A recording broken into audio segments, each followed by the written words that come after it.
வணக்கம் ஃப்ரெண்ட்ஸ், பாண்டியன் ஸ்டோரில் இன்னும் எபிசோடில் என்ன நடக்குதுன்னு ஒரு நட பார்த்துட்டு வரலாம் வாங்க.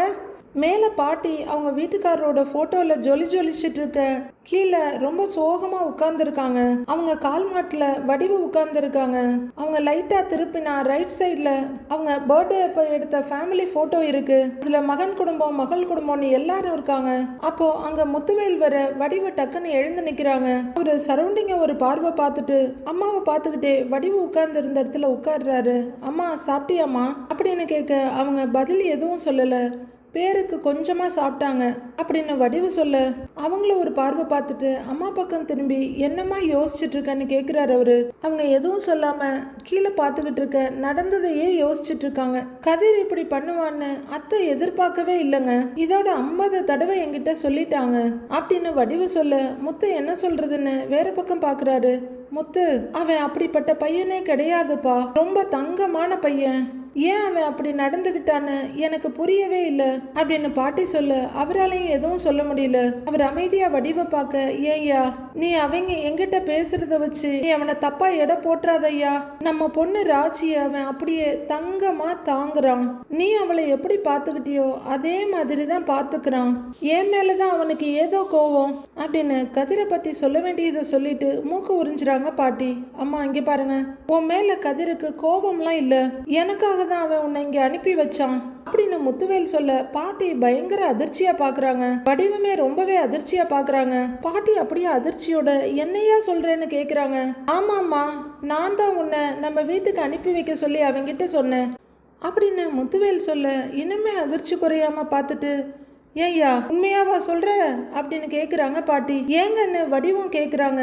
ஏன் அப்படி பண்ணனீங்க அப்படின்னு வடிவம் பதட்டமா கேட்க, என்னால வீட்டை விட்டு வெளியே போக முடியல. எல்லாரும் உங்க அம்மா வீட்டுல இல்லையான்னு கேக்குறாங்க. பெத்த தாய ஆம்பளை புள்ள தானே பாத்துக்கணும், எதுக்கு பொண்ணு வீட்டுல விட்டு வச்சிருக்கன்னு கேக்குறாங்க. என்னால பதில் சொல்ல முடியல.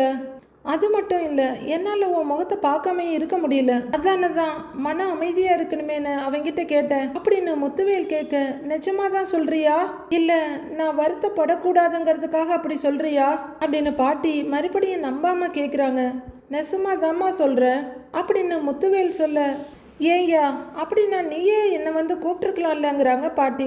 நான் தான் அன்னைக்கே வந்து கூப்பிட்டேனேம்மா, நீ தான் வரவே இல்லைங்கிறாரு அவரு. அவன் வந்து என்கிட்ட இதுதான் விஷயம்னு சொல்லி இருக்கலாம்ல அப்படின்னு பாட்டி சொல்ல, வீம்புக்கு நீ வராம இருந்துட்டேன்னா அதனாலதான் அவன் ஏதேதோ யோசிச்சு இப்படி பண்ணியிருக்கான்றாரு முத்துவேல். பாட்டிக்கு இப்ப வேற வருத்தம் வந்துருது. கோமதியும் மாப்பிள்ளையும் அந்த புள்ளைய தப்பா இல்ல நினைச்சிருப்பாங்க. நானுமே தானேப்பா அவனை இப்ப தப்பா நினைச்சிட்டேன் அப்படிங்கிற பாட்டி. ஏன் முத்து, நீ அவங்கிட்ட பேசிக்கிட்டு தான் இருக்கியான்னு கேக்குறாங்க. உடனே வடிவு, அத்தை அதை ஏன் கேக்குறீங்க, கடத்தெருவுல வச்சு இவருக்கு ஏதோ தலை சுத்தி இருக்கு அப்படின்னு வடிவு சொல்ல, ஐயோ என்னையா உடம்புக்கு என்ன அப்படின்னு பதறி அடிச்சு எழுந்து உட்காடுறாங்க பாட்டி.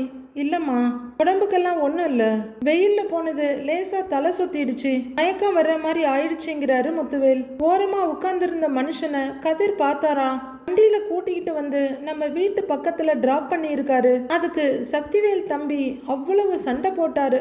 இப்ப மட்டும் இவர் பேசின விஷயம் தெரிஞ்சா போதும், அம்பட்டு தான் பெரிய பிரச்சனை பண்ணிடுவாரு அப்படின்னு வடிவு சொல்ல, ஏமா அவன் ஒன்னும் வெளியாள் இல்லையே, சொந்த தங்கச்சி மகன் தானே, அவன் மேல இந்த பையன் சக்திக்கு ஏன் அம்புட்டு கோவம் அப்படின்னு பாட்டி கேக்குறாங்க. கோவம் அவன் மேல இல்லம்மா, கதிர் கூட நான் பேச ஆரம்பிச்சுட்டா பேசுனா இவன் மேல இருக்க அன்பு குறைஞ்சிருமோன்னு பயப்படுறான் அப்படின்னு முத்துவேல் சொல்ல, ஐயோ இவன் ஒரு அறிவு கெட்டவனாவே இருக்கானேன்னு பாட்டி சலிச்சுக்கிறாங்க. இம்பட்டு நாளா நம்ம கூட இருக்க அண்ணன் விலகிடுவாரோன்னு கவலைப்பட ஆரம்பிச்சிட்டான் அப்படின்னு முத்துவேல் சொல்ல, என்னப்பா இவன் இப்படி எல்லாமா கூட நடக்கும் அப்படின்னு பாட்டி கேட்க, அவர் சின்ன சிரிப்போட நடக்காதுதாம்மா, ஆனா அவனுக்கு இது புரிய மாட்டேங்குதே, பாத்துக்கலாம். சரிம்மா, நீ இதெல்லாம் போட்டு யோசிச்சுட்டு இருக்காம படு, உடம்பு பாத்துக்கலாம், நான் வர்றேன்னு எழுந்து போறாரு அவரு வெளியே போனதும் வடிவோட கையை பிடிச்சி, ஏமா முத்து ஏமா ஒரு மாதிரியா இருக்கான், பேச்சுல பழைய கம்பீரமே இல்லையே அவங்கிட்ட, அவனுக்கு என்னம்மா ஆச்சு அப்படின்னு பாட்டி கேட்க வடிவுக்கும் தெரியல, அவங்களும் யோசனையும் குழப்பமா தெரியல அத்தை. கொஞ்ச நாளாவே அப்படிதான் இருக்காரு. ஏதாவது யோசிச்சுக்கிட்டே இருக்காரான்னு தெரியல. சரியா சாப்பிட கூட மாட்டேங்கிறாரு. நான் என்ன ஏதுன்னு கேட்டா எதுவுமே சொல்ல மாட்டேங்கிறாரு அப்படின்னு வடிவு சொல்ல பாட்டி ரொம்பவே யோசனையா உட்கார்ந்துருக்காங்க. ஒரு பழமொழி சொல்லுவாங்க, தாய் அறியாத சூழ் உண்டோன்னு. அதனால பிள்ளைகிட்ட இருக்க மாற்றம் மற்றவங்களுக்கு தெரியுதோ இல்லையோ, கண்டிப்பா அம்மாவுக்கு தெரியும். அடுத்த நாள் பொழுது விடியுது. மீனா, செந்தில், கதிர், ராஜின்னு 4 பேரும் டைனிங் டேபிள்ல உட்கார்ந்து சாப்பிட கோமதி பரிமாறிட்டு இருக்காங்க. கோமதி கதிர் பண்ணின பஞ்சாயத்தை சொல்லியிருப்பார் போல இருக்கு. செந்தில் ஒரு பார்வை நிமிந்து பார்க்க கதிர் சங்கடப்பட்டு தலையை குனிஞ்சிக்கிறாரு. ராஜியை ஓர பார்வையா கதிரை ரொம்பவே முறைச்சிட்டு இருக்காங்க. கதிர் பாவம் ரொம்பவே அன்னீசியா உட்கார்ந்து சாப்பிட்டுட்டு இருக்காரு. ஏண்டா நீ பாட்டுக்கு இருந்திருந்தாப்புல ஒரு சம்பவத்தை பண்ணி விட்டுட்ட? யாரோ என்னமோ பேசுறாங்க, அதுவும் நம்மளை பத்தி கூட இல்ல, அம்மாவோட அண்ணனை பத்தி தானேடா பேசுனாங்க. அதுக்கு ரோசப்பட்டு நீ ஏண்டா அம்மாச்சியை அனுப்பி வச்ச அப்படின்னு செந்தில் கேட்க கோமதியை ஒரு சேர்ல உட்காந்துக்கிட்டு, நல்லா கேளுடா, அப்பவாவது உரைக்கட்டும் அப்படின்னு சொல்ல பாவம் கதிர் திருன்னு முழிக்கிறாரு. ராஜியும் எரிச்சலா பார்த்துட்டு இருக்க மாமனாரை பத்தி யாரும் தப்பா பேசிடக்கூடாதுன்னு கதிர் நினைச்சிருக்காப்புல போல இருக்கு. ஏன் கதிர் அப்படியா அப்படின்னு கேட்டுக்கிட்டே தோசையை பிக்கிறாங்க மீனா. ஏதாவது சொல்லி ஆகணுமே, மாத்தி மாத்தி கேட்குறாங்களேன்னு கதிர் நிமிர ராஜி முறைச்சிட்டு இருக்கு. அவர் பேசாம தலையை திருப்பிக்கிறாரு.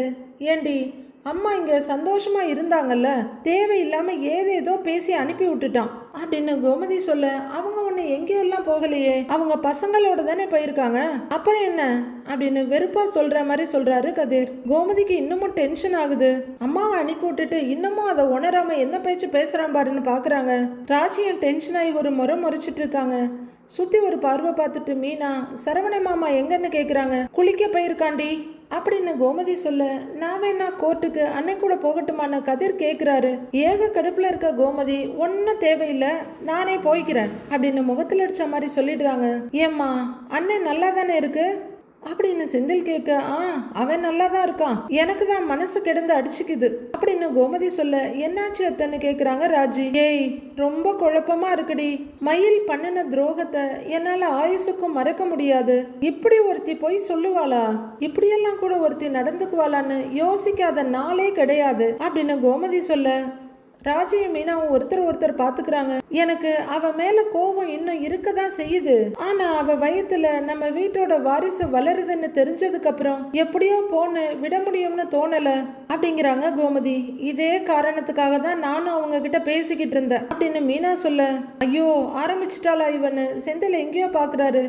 ஆனா உங்க மகன்தான் ஏதோ கொலக்குத்தம் பண்ணின மாதிரி என்னை திட்டிக்கிட்டே இருந்தாங்க அப்படின்னு மீனா சொல்ல, ஏய் உன் கதையை விடு மா, நீ என்னம்மா சொல்ல வர்றன்னு கேட்கிறாரு அவரு. கோமதி குழப்பமாவே பார்க்க, அண்ணனையும் அவங்களையும் சேர்ந்து வாழ சொல்ல போடுறியா அப்படின்னு கேட்க, இல்லடா அப்படி எதுவும் சொல்ல வரல, ஆனா நாம அவளை அப்படியே விட முடியாதுல்ல அப்படிங்கிறாங்க கோமதி.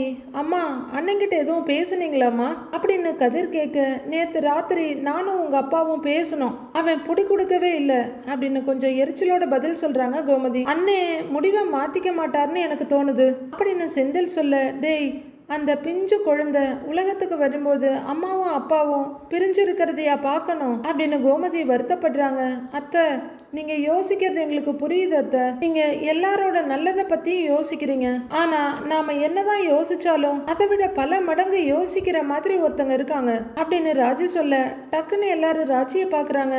கோமதி பதட்டமா பார்க்க, யார சொல்ற ராஜி, மயிலக்காவோட அம்மாவையா அப்படின்னு மீனா கேட்க, அவங்களையே தான் அப்படின்னு ராஜி சொல்ல, நீ சொல்றதுலயும் பாயிண்ட் இருக்குது, பயப்படுறதுலயும் அர்த்தம் இருக்குன்ற மாதிரி மீனா குனிஞ்சு சாப்பிட ஆரம்பிக்கிறாங்க. கோமதியை பெருமூச்சு விட அவங்க பயங்கரமா யோசிச்சு ஏதாவது பண்ணுவாங்க, அதை நினைச்சாதான் எனக்கு பயமா இருக்குன்றாங்க ராஜி. ஏய் என்ன இருந்தாலும் அவங்களும் ஒரு அம்மா தானே, மயிலு குழந்தையோட தனியா நிக்க கூடாதுன்னு தானே அவங்களும் நினைப்பாங்க.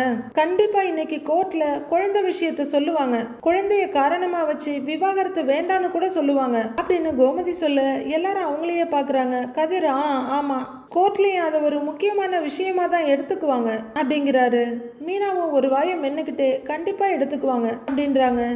டைவர்ஸ் கொடுக்க முடியாதுன்னு சொல்லிடுவாங்களா என்ன அப்படின்னு செந்தில் கேட்க, அப்படி கட் அண்ட் ரைட்டெல்லாம் சொல்லிட மாட்டாங்க, நல்லா யோசிச்சு சொல்லுவாங்கன்னு நினைக்கிறேன் அப்படிங்கிறாங்க மீனா. செந்திலும் அப்படின்னு தலையாட்ட, ஏய் சரவணை யோசிப்பானா இல்லையான்னு தெரியல. நான் வேணும்னா பேசி பார்க்குறேன். இப்போதைக்கு எந்த முடிவும் எடுக்க வேணாம்னு சொல்லி பார்க்குறேன். சரிதானேன்னு கேட்குறாங்க கோமதி. இப்போதைக்கு வேண்டாம்னா அப்புறம் எப்போ முடிவு பண்ணலாம்னு சொல்ற அப்படின்னு செந்தில் சொல்ல, டேய் குழந்தை பிறந்த பிறகு பார்த்துக்கலாம் இல்லடா. குழந்தை முகத்தை பார்த்தா சரவணனுக்கு மனசு மாறினாலும் மாறும்ல அப்படின்னு கோமதி கேட்க, ஒருவேளை மாறலன்னா அப்படிங்கிற செந்தில், இப்போதைக்கு என்ன நடக்குதோ அது நடக்கட்டும், டைவர்ஸ் வேணும்னா கூட அண்ணன் வாங்கிக்கட்டும் அப்படின்னு செந்தில் சொல்ல ராஜி திக்குன்னு பாக்குறாங்க. கோமதி என்னடா இதெல்லாங்கிற மாதிரி குழப்பமா பாக்குறாங்க. அதானே நீங்க யாரு, வீட்டுல இருக்கவங்க மன்னிச்சா கூட மயிலக்காவை நீங்க மன்னிக்க மாட்டீங்கன்னு எனக்கு தெரியுன்ற மாதிரி மீனா பாக்குறாங்க. ஃபியூச்சர்ல அவங்க 2 பேரும் சேர்ந்து வாழணும்னு விரும்புனாங்கன்னா அப்ப பாத்துக்கலாம் அப்படின்னு செந்தில் சொல்ல, நீ என்னடா தலையை சுத்தி மூக்கத்தோட சொல்ற அப்படின்னு கோமதி கேக்குறாங்க. அத்தை, இந்த விஷயத்துல நம்ம யோசிக்கலாம், குழம்பலாம், ஆனா முடிவெடுக்க மட்டும் முடியாது அப்படின்னு செந்தில ஒரு பார்வை பார்த்துக்கிட்டே சொல்றாங்க மீனா. முடிவை அக்காவும் மாமாவும் தான் எடுக்கணும் அப்படின்னு மீனா உறுதியா சொல்லிட, ஆமா இதுல நாம தள்ளி நிக்கிறது தான் சரியா இருக்கும்னு நானும் நினைக்கிறேன் அப்படின்னு ராஜி சொல்ல, அப்படிலாம் என்னால் நிற்க முடியாது. நான் ஒரே ஒரு தடவை அவங்கிட்ட பேசி பார்க்குறேன். குழந்தைய மனசில் வச்சாவது ஏதாவது நல்ல முடிவு எடுக்கிறானான்னு பார்க்கலாம் அப்படின்னு கோமதி சொல்ல, அப்படி நல்ல முடிவு எடுத்தா நல்லதுதான்ற மாதிரி மீனாவும் ராஜியும் தலையாட்டுறாங்க. ஆனால் எனக்கு என்னமோ அண்ணன் டிவோர்ஸ் வாங்குறது தான் சரின்னு நினைக்கிறேன்ற மாதிரி செந்தில் பார்க்குறாரு. பாக்கியம் ரெடியாகி வந்து நிற்கிறாங்க.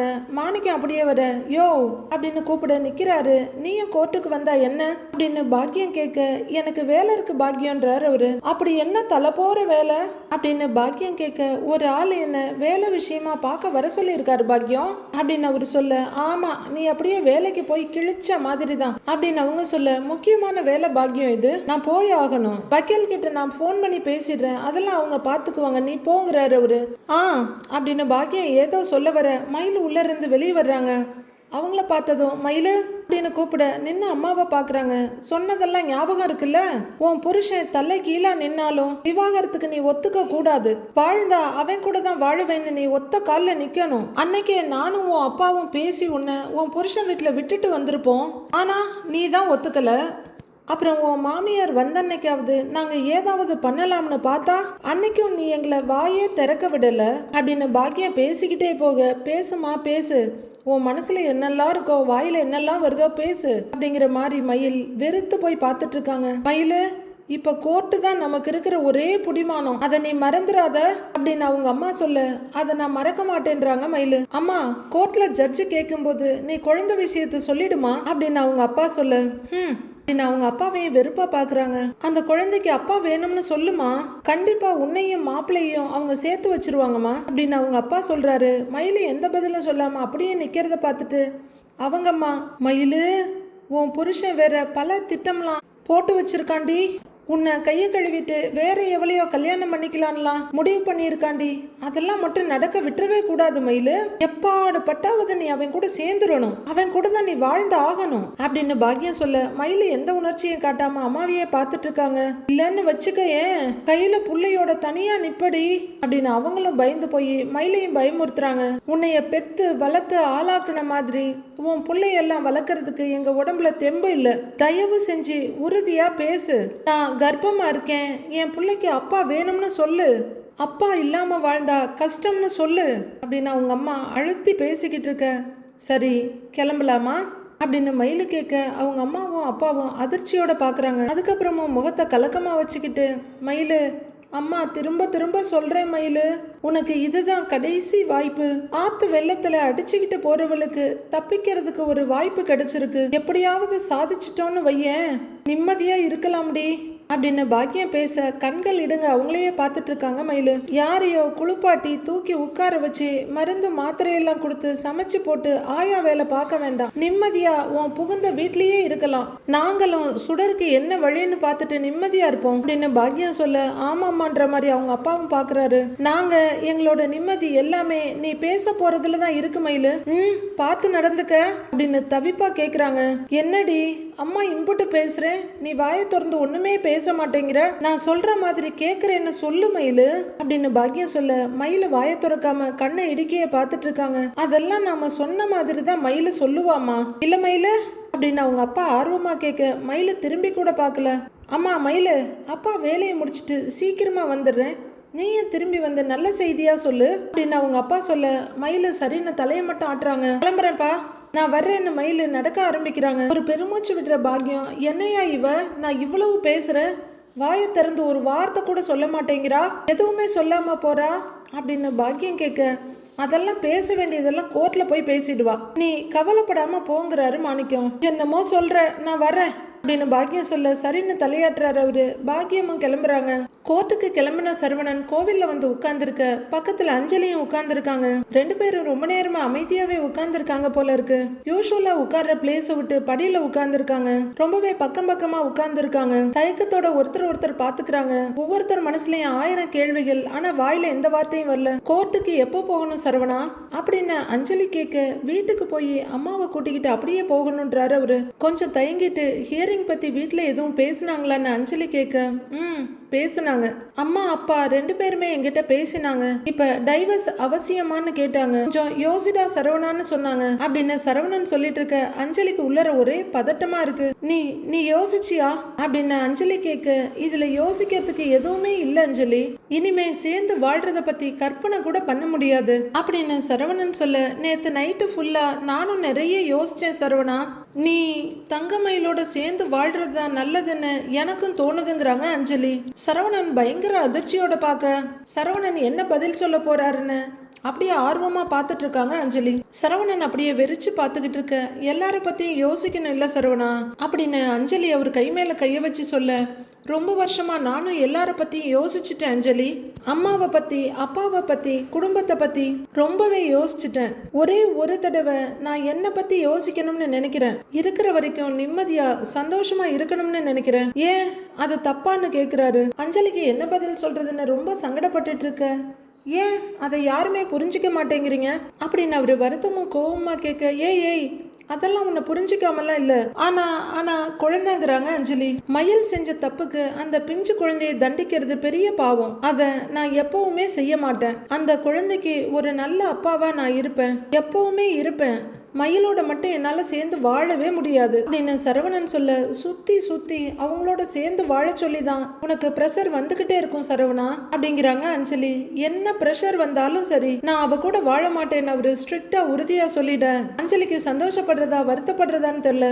அஞ்சலி, ஏற்கனவே நீ என்ன ரொம்ப நம்பினேன், நான் உன்னை கை விட்டுட்டேன், ரொம்ப நம்பினேன். இந்த தடவை நான் உன்னை அப்படி விட்டுட்டு போக மாட்டேன், திரும்ப அந்த தப்பை நான் பண்ணவே மாட்டேங்கிறாரு சரவணன். உங்க வீட்டுல அதை புரிஞ்சுக்குவாங்களா சரவணா, என்ன அவங்க ஏத்துக்குவாங்களா அப்படின்னு ஆர்வத்தை எவ்வளவுதான் அணை போட்டாலும் முடியாம கேட்டுடுறாங்க அஞ்சலி.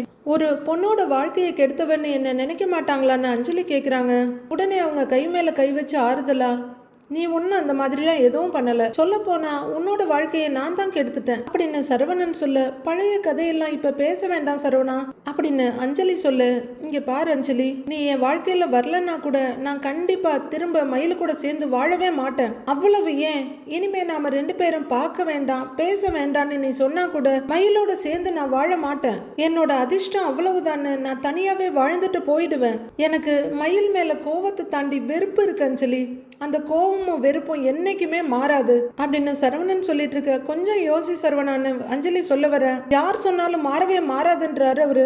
என் குழந்தைய காரணமா வச்சு சொன்னாலும் சரி, என் கழுத்துல கத்திய வச்சு மிரட்டினாலும் சரி, நான் அவளோட சேர்ந்து வாழவே மாட்டேன். அப்படி வாழ்ந்தேன்னு வச்சுக்கோயேன், உலகத்துல என்னை விட பெரிய முட்டாள் யாருமே கிடையாது அப்படின்னு உணர்ச்சி வசப்பட்டு கோவத்தோட பேசுறாரு சரவணன். அஞ்சலி அமைதியாவே உட்கார்ந்துருக்க, அவரும் முகத்தை தொடச்சி அவரை கொஞ்சம் நிலைப்படுத்திக்கிட்டு, அஞ்சலி, நாம லவ் பண்ணிட்டு இருந்தப்ப இருந்த சரவணன் இல்லை நான் ரொம்பவே மாறிட்டேன். நல்லது எது கெட்டது எதுன்னு இப்ப நல்லாவே தெரிஞ்சுக்கிட்டேன், நல்லா புரிஞ்சுக்கவும் செய்யறேன். எனக்காக நான் தான் நின்னாகணும்னு கத்துக்கிட்டேன். அஞ்சலி, ஒரு தடவை பெரிய வலியை நான் உனக்கு கொடுத்துட்டேன் அப்படின்னு சரவணன் சொல்ல, அஞ்சலி திடுக்குன்னு நிமிர்ந்து பாக்குறாங்க. மறுபடியும் தெரியாம கூட நான் உனக்கு ஒரு வலியை கொடுக்க விட மாட்டேன், எந்த பிரச்சனையிலையும் இழுத்தும் விட மாட்டேன். கோவில்ல வச்சு நான் சொல்றேன், இந்த சாமி சாட்சியா சொல்றேன், மயில் பிரச்சனைய நான் முடிப்பேன்.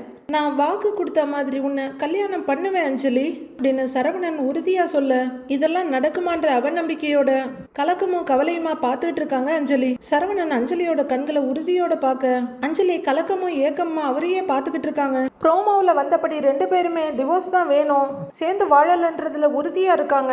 குழந்தை குறுக்க வந்து நிக்கிறதுனால சரவணன் அஞ்சலியை கல்யாணம் பண்ணிக்க பாண்டியன் கோமதி ஒத்துக்குவாங்களா, அடுத்து என்ன நடக்க போகுதுன்னு வர எபிசோட்ல பார்க்கலாம் ஃப்ரெண்ட்ஸ்.